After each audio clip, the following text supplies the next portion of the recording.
Je suis Joël Cuny et je dirige le STP Paris, cette grande école que vous découvrez aujourd'hui et qui propose de nombreuses formations du domaine de la construction, du niveau Bac+2 au niveau Bac+8, qui est le doctorat. Je vais vous présenter la formation d'ingénieur, donc niveau Bac+5, grade de master. Pour cette présentation, mes objectifs sont au nombre de 3. Vous faire découvrir le cursus, pour vous montrer que cette formation répond aux grands enjeux actuels de la société, l'urgence climatique, les enjeux énergétiques, les grands sujets sociétaux, la transition écologique auquel doit faire face le domaine de la construction. Vous aider à choisir votre campus, Dijon, Troyes, Cachan et votre formation. Répondre à vos questions et vous inviter à être curieux pour vous rendre à la suite de cette présentation, pour découvrir les différents campus et les responsables des programmes d'ingénieurs.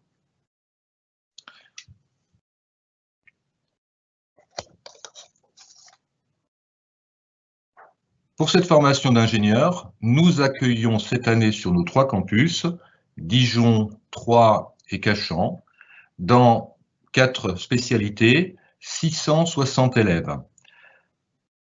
Pour la spécialité bâtiment, qui intègre aussi un double diplôme d'ingénieur architecte, pour ce programme, il faudra choisir les campus de Troyes ou le campus de Cachan. Un deuxième programme en génie mécanique, électrique et efficacité énergétique est proposé uniquement sur le campus de Cachan, tout comme celui de la spécialité topographie, qui inclut une approche très digitale de la construction avec les systèmes d'information géographique.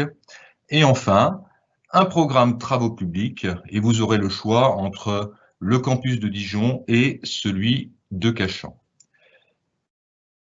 Ces programmes qui sont réalisés sur ces 3 campus sont des formations de qualité, bien sûr, qui sont reconnues par la commission des titres d'ingénieur, qui confère aussi le grade de master. Les campus de Troyes et de Dijon, ouverts récemment, en 2017 et 2019, ont des identités et des expertises fortes sur le numérique de la construction, donc construction 4.0, mais aussi le design pour Troyes, et la ville connectée que l'on appelle Smart City pour Dijon. Alors, quelle est la finalité de ces programmes d'ingénieurs?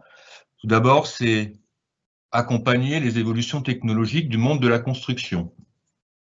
Pour cela, on se fonde bien sûr dans les objectifs qui visent une excellence académique. Alors, être ingénieur, c'est avant tout savoir résoudre des problèmes d'ingénierie complexes, et cela nécessite de disposer d'outils scientifiques, mais également des nombreux outils du numérique. Être ingénieur, c'est disposer de fortes connaissances dans son domaine, bien sûr, celui de la construction, dans sa spécialité.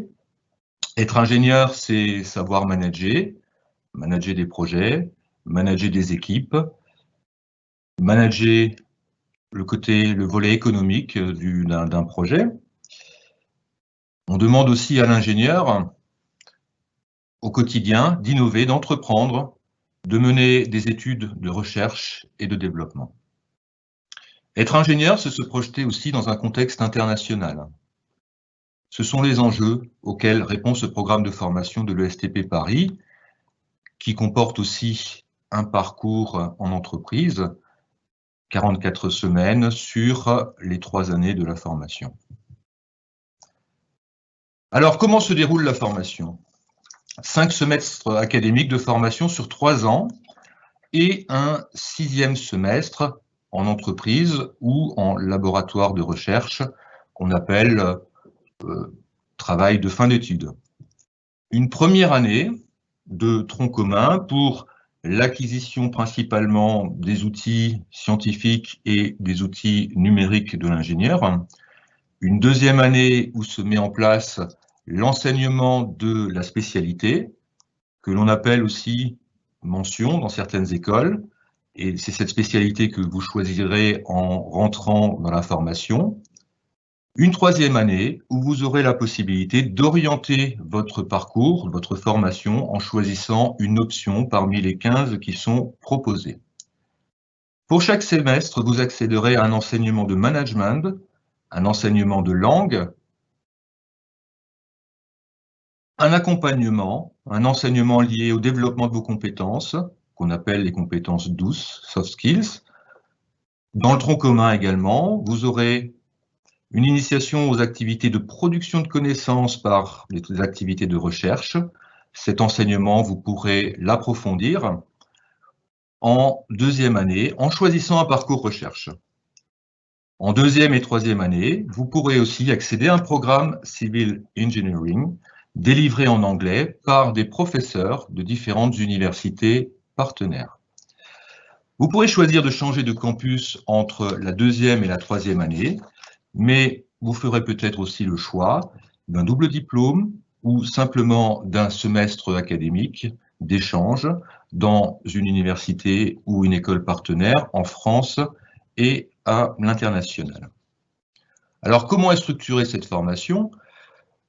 Sur un volume total de 1960 heures, 1280 heures sont des enseignements de tronc commun, quel que soit votre campus, votre spécialité. Vous aurez un enseignement basé sur les outils scientifiques et numériques, sur les sciences et méthodes de l'ingénieur, sur le management de la société, sur les soft skills et les langues. Et tout cela constitue le socle de la formation d'ingénieur, ce qu'on appelle le tronc commun. La spécialité, quant à elle, ou mention, correspond à 480 heures, donc principalement en deuxième année, une partie de la troisième année. Pour l'enseignement d'option, donc c'est de l'individualisation de la formation, 200 heures sont consacrées à cet enseignement, donc en début de troisième année.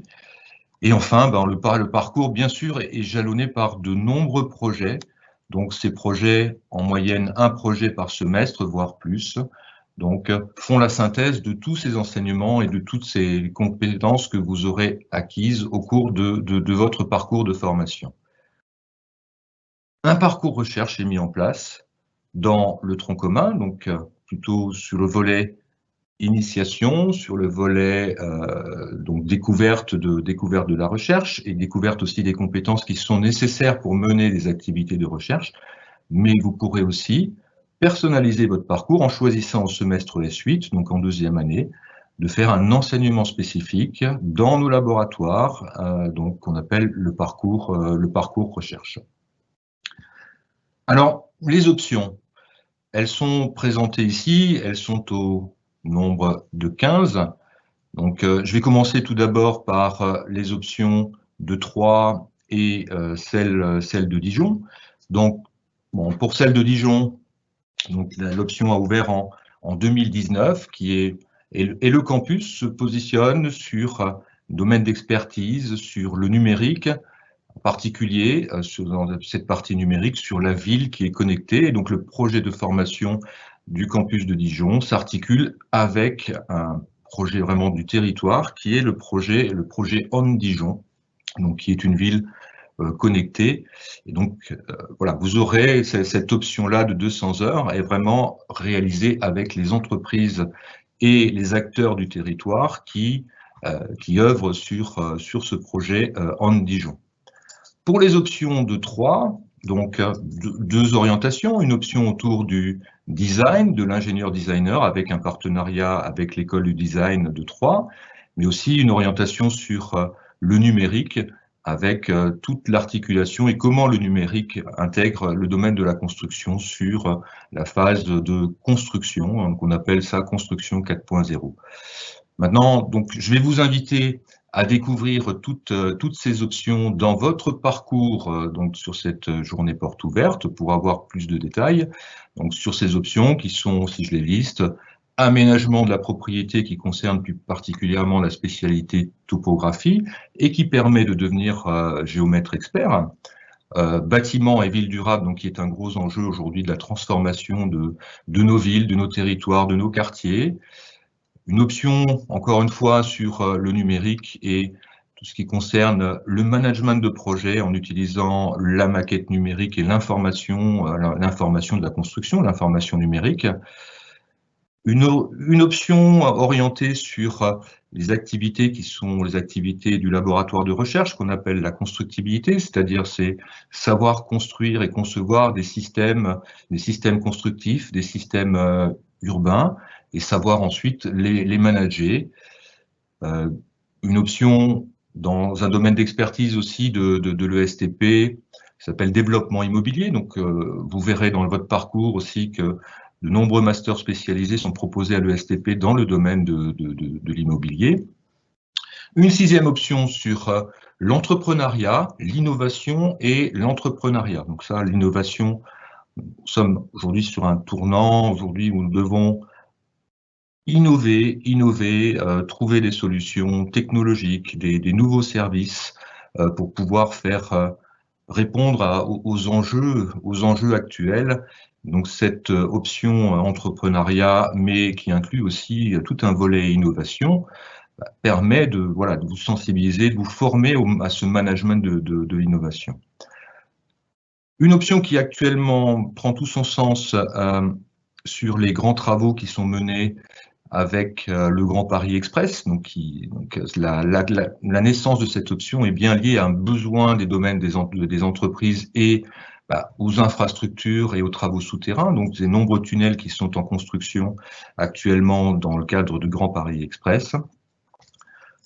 Une neuvième option donc sur l'ingénierie et l'efficacité énergétique en lien avec les enjeux énergétiques, les enjeux de la transition énergétique. Une option qui positionne ensuite l'ingénieur dans son management de projet, donc lié à l'ingénieur et puis l'international, qui s'appelle ingénierie internationale. Enfin, quelques options qui sont plus traditionnelles, mais qui portent beaucoup de sens avec la route et les ouvrages d'art, la route sur les nouveaux usages, la route liée à la voiture connectée aussi, les structures donc qui sont tellement importantes donc dans notre domaine pour pouvoir dimensionner, concevoir des ouvrages qui sont des grands ouvrages, des ouvrages qui sont complexes, liés à des conditions d'exposition qui peuvent être assez rudes, comme des séismes, des contraintes climatiques très fortes. Et puis, ça rejoint aussi la 15e option ici qui est présentée ici, c'est la partie génie civil et nucléaire face aux grands chantiers actuellement de construction de nouveaux ouvrages nucléaires, de centrales nucléaires, et puis aussi toute la maintenance de ces ouvrages. Alors l'innovation pédagogique est aussi au cœur de nos programmes, donc l'innovation pédagogique qui s'appuie sur les outils digitaux. Donc tout d'abord l'innovation pédagogique pour accompagner les élèves, donc les accompagner en fonction de leur origine pour les positionner dans la réussite. C'est l'ambition de ce programme qui s'appelle Tous ensemble vers les chemins de l'excellence, dans lequel pourrait, en entrée en formation, être accompagné pour l'acquisition de tous les outils qui vous permettront ensuite de réussir l'ensemble des cours. L'innovation pédagogique s'appuie sur des outils digitaux, une plateforme de formation, des vidéos qui présentent des vidéos, des parcours de formation. Ma vision pour l'innovation pédagogique, c'est que 20% des cursus pourront être digitalisés et aujourd'hui, en particulier, il est important de se dire que la vie sur les campus, la rencontre, la vie sociale sur les campus, qu'on met en place pour faire rencontrer nos élèves, nos professeurs, les faire travailler ensemble dans une logique de projet, dans une logique de travail, dans une logique de travaux publics, donc de travaux pratiques, pardon, dans nos laboratoires est importante. Donc l'innovation pédagogique, 20% des cursus, mais beaucoup, et cette innovation pédagogique permet aussi de travailler sur la qualité de la rencontre et sur la qualité de la formation en présentiel sur nos campus. Donc voilà, cette innovation pédagogique et ces parcours de formation qui sont mis en œuvre, donc sont présentés ici, où vous découvrez la qualité de nos enseignants-chercheurs qui œuvrent actuellement pour cette qualité de formation dans ce contexte de distanciation, mais aussi d'accompagnement. Et apprendre, ça permet aussi apprendre, vous apprenez de façon différente. Nous savons que nos élèves apprennent aujourd'hui de manière différente. Mettre en place de l'innovation pédagogique avec des activités asynchrones permet aussi d'apprendre à son rythme dans différents lieux. Et donc ça fait partie des évolutions de cette formation. Alors pour être diplômé, nous diplômons, je le rappelle, 650 ingénieurs par ce programme. Il faut valider bien sûr le parcours en formation qu'on appelle le parcours académique. Il faut valider son parcours en entreprise avec en particulier 6 semaines de stage en première année, 13 semaines de stage en deuxième année, le travail de fin d'études qui est central et où nos futurs diplômés doivent démontrer qu'ils ont acquis pendant 3 ans toutes les compétences de l'ingénieur, et qu'ils mettent en œuvre pour résoudre un sujet, une problématique d'ingénierie.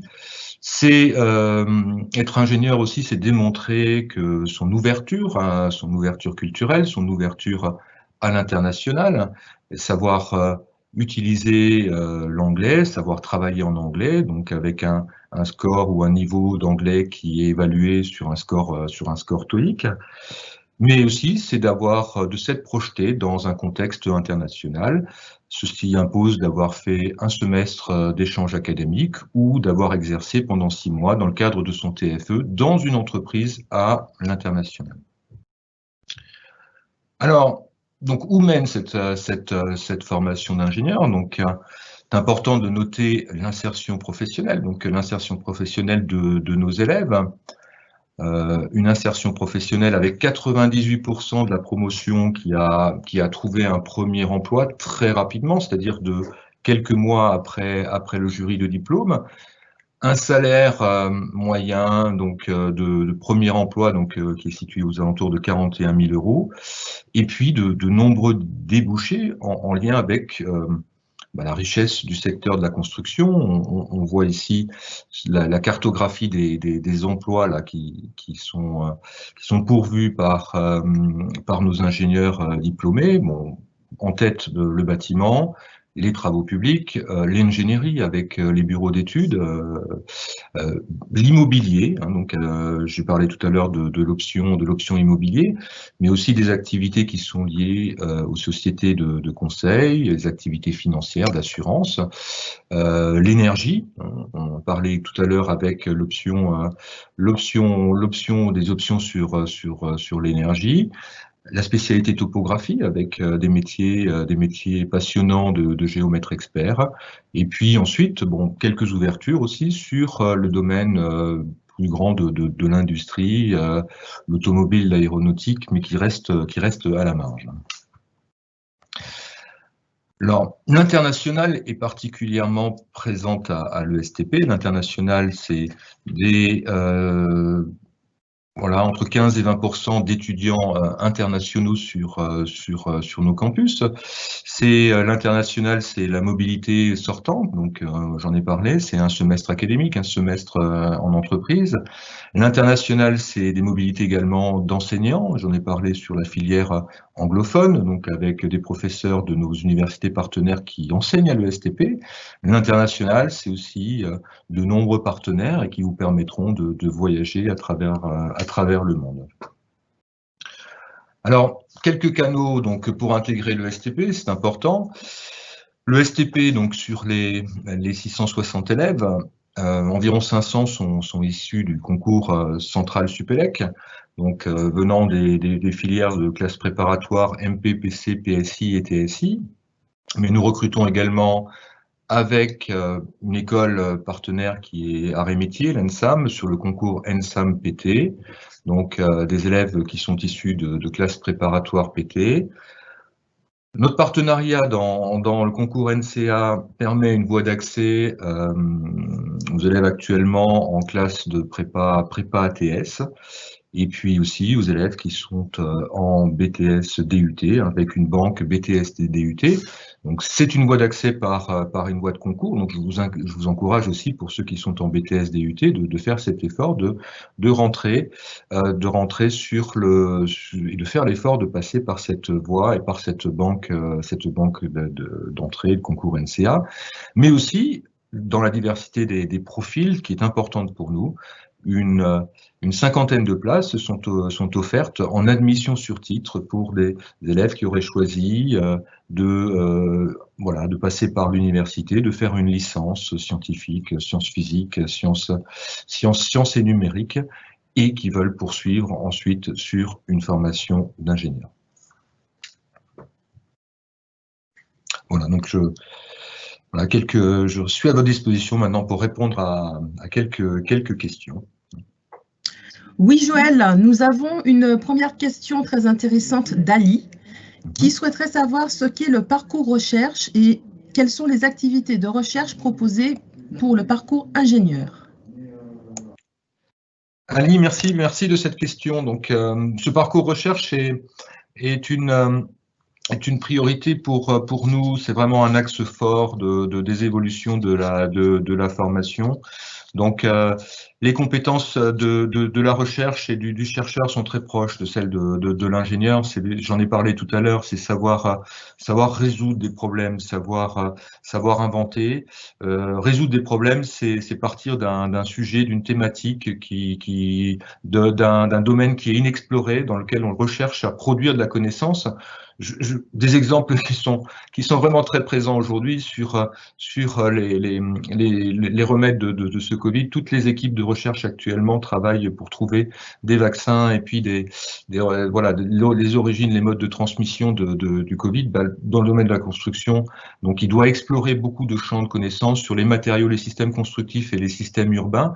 Donc beaucoup de connaissances doivent être produites pour travailler sur la performance globale. Donc ça veut dire partir d'un problème, poser des problèmes, faire des hypothèses, travailler sur de la modélisation, faire des essais en laboratoire, valider des modèles.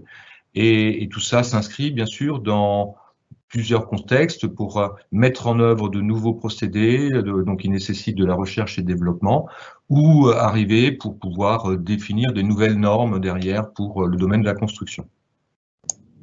D'ailleurs, à ce sujet, on peut inviter nos auditeurs tout à l'heure à rejoindre nos chercheurs et nos enseignants-chercheurs sur le stand de la recherche.